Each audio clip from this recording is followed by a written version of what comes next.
What was that period of your life like? The period of your life that, at least in commercial terms, were the most fruitful? Was that fulfilling?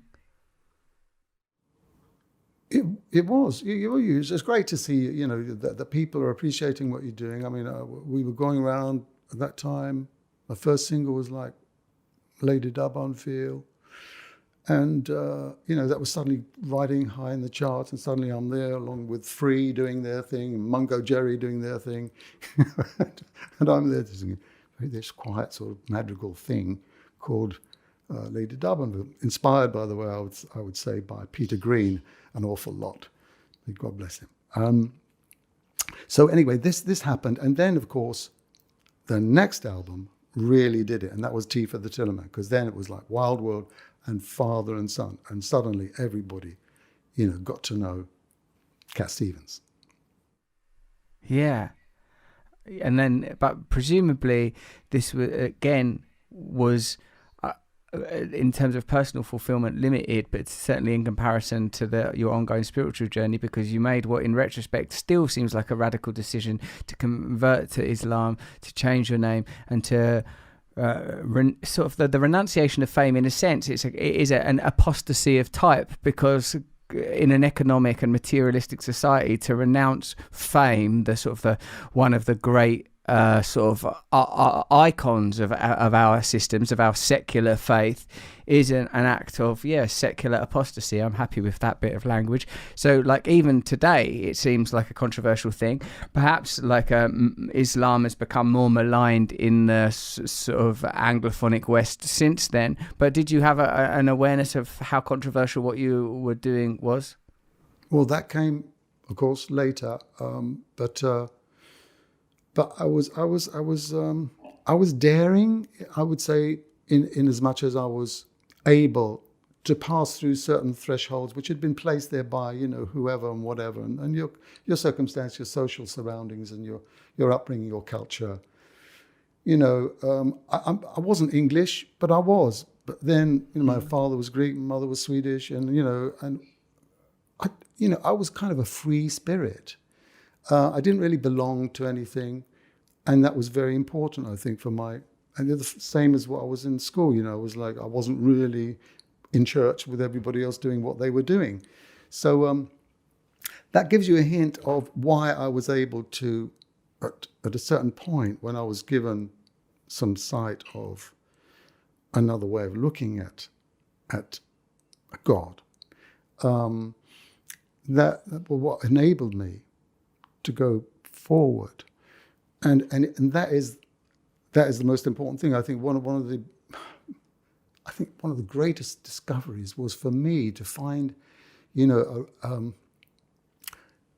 with Islam, it was like to find a religion that was devoted entirely to God. I didn't have to become a Jew. I didn't have to become a monk or a priest. It was actually the thing that opened my heart when I read the Quran, which was about 1975, so about 5 years later after Tillerman, was when I came upon the story of Joseph. And it was that story, the same thing. I mean, we've got all the prophets are in the Quran, by the way. I'm sure you know that, and maybe some people don't, but they're getting to know. And Prophet Joseph was like, he'd gone through all these changes, and of course at a certain point people didn't really know who he was, and he was a slave, and he was sold as a slave, and finally he got his way out of there, and then he made it to the rich house. It was all this, and I found so much semblance with his story. And at one point, when the brothers came to Egypt to get their food, and he was in charge of all the treasure, the stock houses, and when they said something bad about him, they didn't know he was facing them. He broke down. He broke down with them, but he didn't show them. And it was that where I realized that who I was, that I wasn't what people maybe make make me out to be or what I made myself out to be.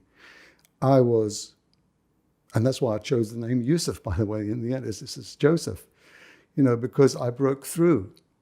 And I was given so many enlightening, stages along this journey. I was just so grateful to get to find this religion where I could devote myself to God. And wow, that again, of course, is the beginning of what happened next. But because there's a lot that goes on after that. Because a lot of what of what I know about your life, I other than your musical genius, I identify with as like, oh, this is what it's like to feel alienated as a kid. This is what it's like to feel like you never fit in. This is what it's like to become famous and to recognize that fame isn't fulfilling. This is what it's like to put together a personal ideology made up of Hinduism, Buddhism, yoga, Christianity, folklore, mythology, and to deify and worship, in a sense, your own art. In my case, comedy, and obviously in your case, famously music. But the transition, the conversion, the devotion to follow one faith, and that's what is it in particular about Islam that called to you, particularly as given, but as you've explained, that like the story of Joseph is like an Old Testament story also, and what is it particularly about the nature of Islam that you feel contacted you? Well, I certainly wouldn't have been able to accept Islam if it was like full of superstitions and things which couldn't relate to the real world, right? And that, I would say, is the key. Because when I started reading the Quran, one of the things that just I woke up to was the Quran is full of directives to make you think, not to make you follow rituals, but to make you first of all think. So then it talks about, for instance, and I don't know any other scripture that does it to this degree, where it points you to the sun, it points you to the moon, it says, these are creations of God, and the night and the day is a miracle. And the fact that water falls and produces fruits and animals eat those grass and greenery and everything, all this is like signposts telling you that there is a creator and an almighty intellect behind everything that you see right there in front of you. That's very, very important. Because it didn't mean I had to, believe some kind of unseen, dogma without having perfect evidence in front of me. And let me just tell you one more thing, because there was this missing part of the story, which was just before I got the Quran, I was swimming in Malibu in kind of, I was like, California there. And I went out for a swim, and there was no one else really swimming that day. So it wasn't clever, and I did that. And then suddenly, wow, I think I'm going to try and make my way back. And of course, at that point, I realized I ain't going to make it. You've got fractions of seconds to decide what to do next. And I didn't have any hesitation. And I said, God, if you save me, I'll work for you. And then a wave came, a small wave, and just took me. And I had everything I needed now to get back. So people could say, oh, that's a coincidence. Hey, that's the most important coincidence that ever happened in my life. As they say, coincidence is sometimes the way that God keeps himself anonymous. But this was no anonymous. This was me and God. And later I found, then the Quran came to me. And later, of course, I find that verse in the Quran. It says, oh, when the storm comes and they're at sea, they make their religion pure for God. So all these steps and signs, I was reading and were bringing me closer and closer. What could I do, Russell? What could I do? I had to submit. That's it.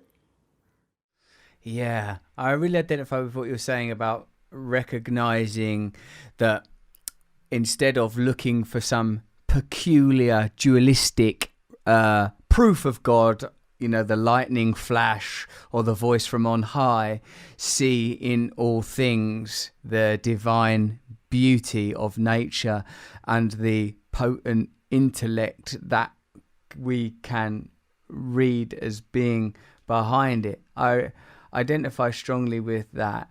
I recognize those moments of terrified communion with God. And I identify too with what you're saying about feeling that God is all, that it seems like you've always had this yearning, this longing to be at one with God. I recognize that as well.